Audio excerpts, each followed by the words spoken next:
December 330 BCE, the Zagros Mountains, a narrow defile known as the Persian Gate. The wind howls through the rocks.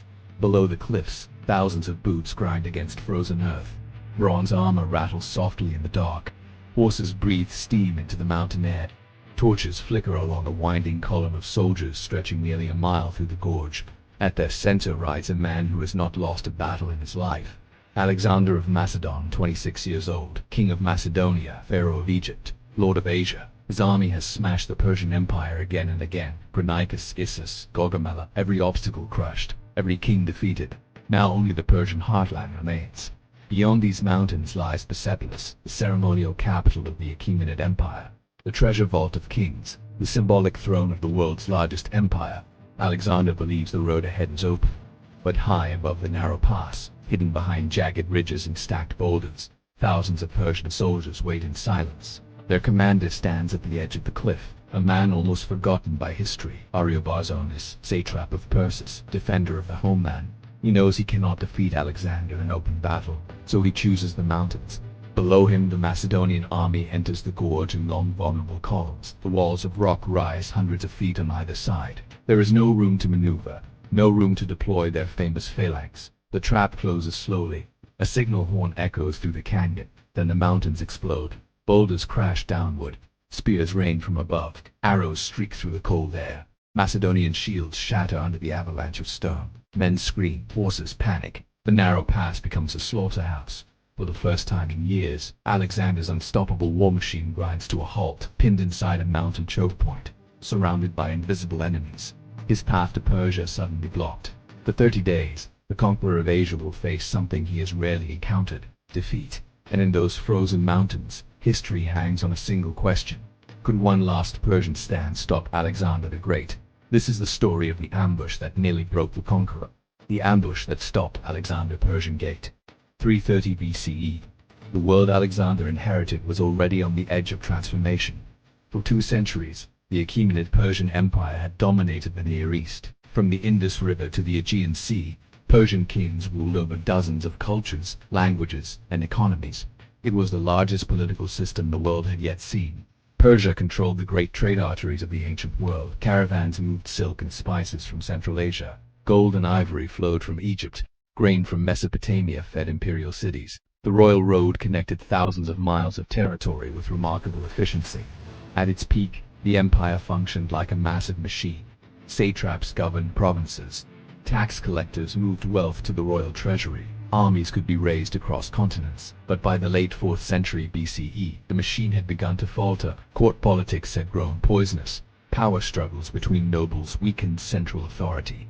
Several revolts in western provinces exposed cracks in the imperial structure. And then there was the king, Darius III. He was not originally meant to rule. He had risen to the throne through palace intrigue after a series of assassinations within the royal court. His legitimacy remained fragile. Meanwhile, far to the west, another power was awakening. Macedonia had once been considered a rough northern kingdom by the Greek city-states. Its people spoke a dialect of Greek, but they were often dismissed as semi-barbaric. That changed under one man, Philip II. Through military reform and political maneuvering, Philip transformed Macedonia into the dominant force in Greece.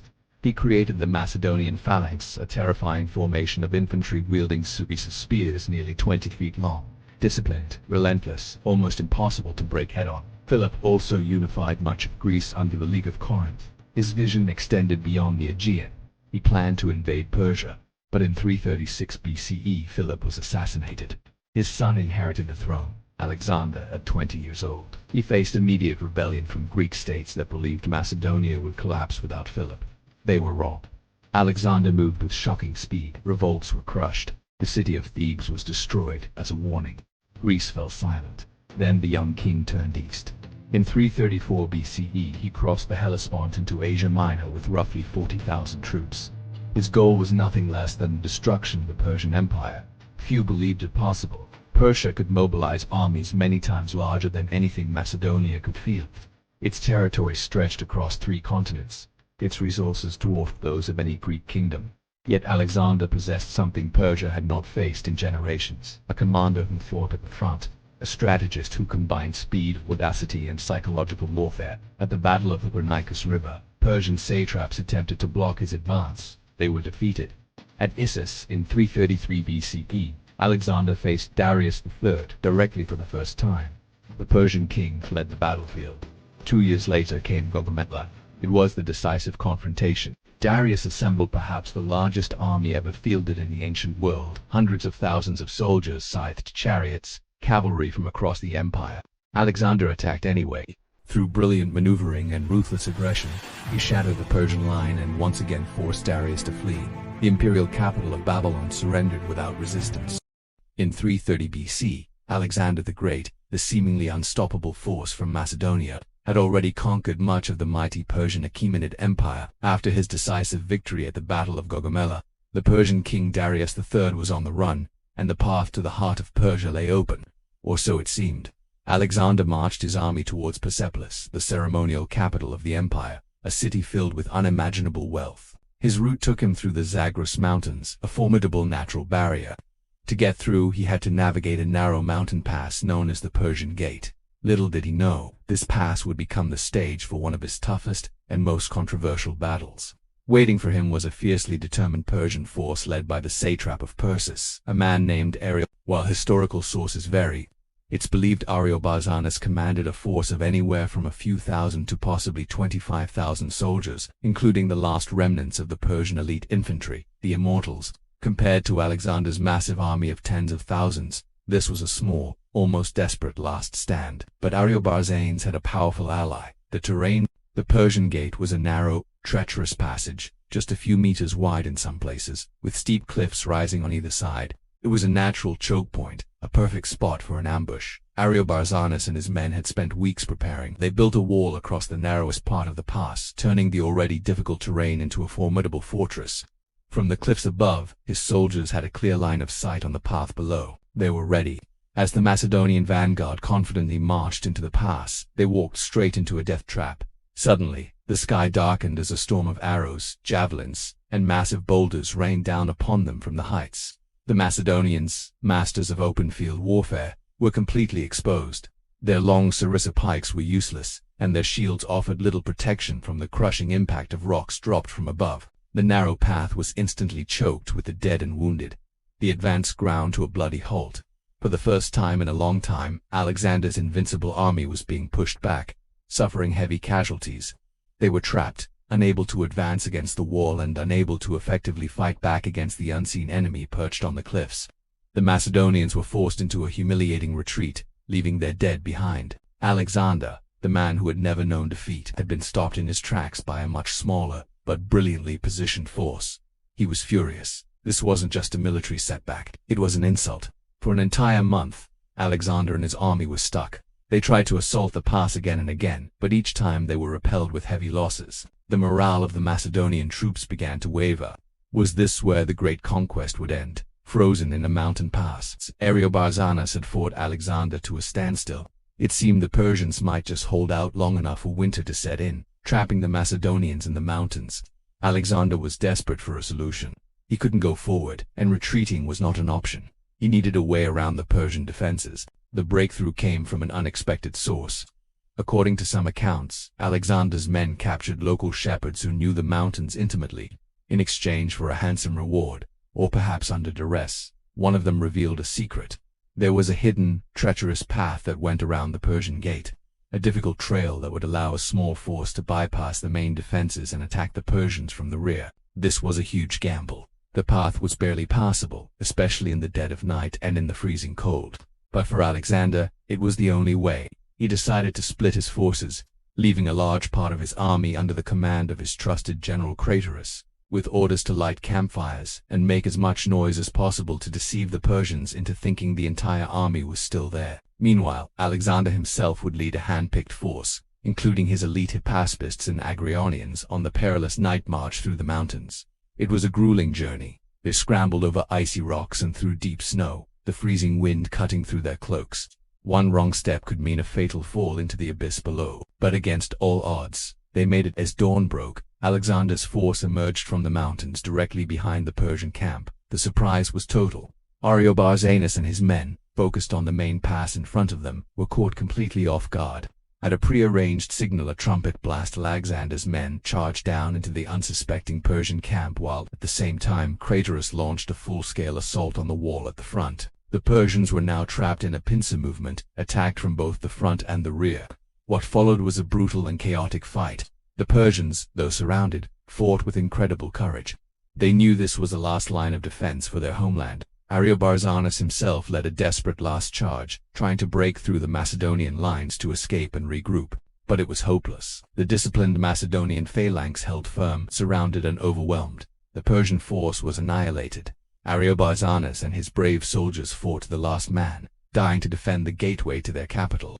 With the Persian Gate finally broken, the road to Persepolis was wide open. Alexander marched into the city in an act that remains one of the most debated of his career.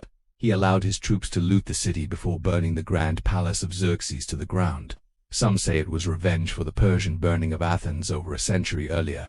Others see it as a cold, calculated political move to show that the Achaemenid dynasty was truly over. Whatever the reason, the destruction of Persepolis marked the symbolic end of the Persian Empire. The Battle of the Persian Gate is often called the Persian Thermopylae, like King Leonidas and his 300 Spartans. Ariobarzanes and his small force made a heroic last stand against an overwhelmingly superior invader in a narrow pass. While Alexander ultimately won the battle, the courage and tactical brilliance of Ariobarzanes earned him a legendary status in Iranian history. He is remembered as a national hero who fought valiantly to the very end for his people and his country. It serves as a powerful reminder that even in the face of certain defeat, the will to defend one's home can inspire acts of incredible bravery. Thank you so much for watching. If you enjoyed this story of ancient warfare and heroism, please hit that like button and subscribe to the channel for more deep dives into the most fascinating moments in history. We'll see you in the next one. How did one man almost end Alexander the Great's entire conquest? The year is 330 BCE. Alexander, the undefeated conqueror, is marching towards Persepolis, the heart of the Persian Empire. His path is blocked by a narrow mountain pass known as the Persian Gate. He expects an easy victory, but he's walking straight into a trap. This is the story of how Alexander the Great nearly met his match. Alexander's army, accustomed to easy victories, entered the mountain pass without fully scouting the area. It was a fatal mistake. From the cliffs above, a small but determined Persian force led by a local governor named Ariobarzanes unleashed hell. Boulders, arrows and javelins rained down upon the Macedonians. Trapped in a narrow canyon with nowhere to retreat, Alexander's elite soldiers were being slaughtered. For the first time, his unstoppable army was stopped dead in its tracks. The ambush was so effective that Alexander was forced to retreat, leaving his dead behind, a humiliating defeat for the proud conqueror. For weeks, Alexander's massive army was held at bay by a few thousand Persians. His reputation, his momentum, his entire campaign hung in the balance. He had grown complacent, assuming every enemy would crumble before him. At the Persian Gate, that assumption was shattered. Ariobarzanes had used the terrain perfectly, turning the mountain itself into a weapon. Had he possessed just a few more men, or had Alexander remained trapped, the course of history might have been forever changed. The world's greatest general was outmaneuvered and facing a crisis that threatened to end his legend before it was fully written. But Alexander wasn't a conqueror for nothing. Trapped and frustrated, he knew a frontal assault was suicide. He needed another way. His scouts found a local shepherd who knew a treacherous hidden path through the mountains, one that could lead them behind the Persian lines. It was a long shot, a desperate gamble, but it was his only chance. Alexander decided to repeat a tactic that had worked for him before. He would use the enemy's own defensive position against them. He split his forces, leaving a large contingent to feign another direct attack, while he personally led a small, elite group on a perilous night march. The journey was brutal. Under the cover of darkness, Alexander and his men scrambled over icy trails and along dizzying cliff edges. Soldiers slipped on jagged rocks, the cold biting through their cloaks. One misstep could mean a fatal fall into the abyss below. The entire operation depended on speed and stealth. If they were discovered, the plan would fail, and his army would remain trapped. But as the first light of dawn broke over the mountains, they had made it. They were positioned directly behind the Persian defenders. Below them, Ariobarzanes' army was still watching the main pass, completely unaware that their doom was about to descend from the rear. They believed Alexander was still stuck, still defeated. They were wrong. Suddenly, the blare of Macedonian horns echoed from behind the Persian lines. Panic and confusion erupted. The defenders, who had been the ambushers just moments before, were now caught in a trap of their own. attacked from the front by Alexander's main force and simultaneously from the rear by his flanking column. The Persian position collapsed. The battle turned into a desperate, brutal fight for survival on the rocky slopes. Ariobarzanes and his men fought with incredible courage, refusing to surrender their homeland. Many fought to the very last man. Ariobarzanes himself likely fell in the chaos.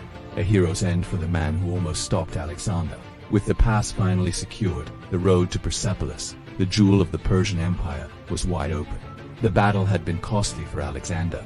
His initial losses in the ambush were significant, a stark reminder of his near-fatal error. But for the Persians, the outcome was catastrophic. Ariobarzanes' entire force was annihilated. When Alexander reached Persepolis, the city was unable to mount any defense. He seized the imperial treasury on unimaginable fortune in gold and silver that would fund his future campaigns. Shortly after, the magnificent palace complex of Persepolis burned to the ground. Historians still debate whether it was an accident, a drunken act of revenge, or a deliberate political statement. Whatever the cause, its destruction symbolized the end of the great Persian Empire. The legacy of the Persian Gate, however, is more than just another victory for Alexander. It's a timeless lesson in warfare. Terrain can be the great equalizer. A small, well-led force can hold back a mighty army if they use the geography to their advantage. This principle was seen at Thermopylae before Alexander and would be used by commanders like Hannibal against the Romans and in countless battles throughout history. Even into the modern era, the battle also immortalized Ariobarzanes. While the Persian Empire fell, his heroic last stand became a symbol of courage and loyalty, a final, defiant roar in defense of his homeland. So why does this near disaster matter? Because it reveals the man behind the legend. It shows that Alexander the Great was not invincible. His confidence, the very trait that drove him to conquer the known world, almost led to his downfall. He made a critical mistake, underestimated his enemy, and walked into a textbook ambush. But the same qualities that put him in danger, his audacity, his speed, and his willingness to take extreme risks, were what saved him. The Battle of the Persian Gate is one of those fascinating what-if moments in history. If that mountain path had remained hidden, if Ariobarzanes had just a little more luck, the story of Alexander the Great might have ended right there, buried under stones in a narrow Persian pass. History remembers the victors, but sometimes, the most compelling stories belong to those who almost changed everything. Thank you for watching. If you enjoyed this dive into a lesser-known but crucial moment in ancient history, be sure to like this video and subscribe for more stories that challenge what you think you know about the past. See you next time.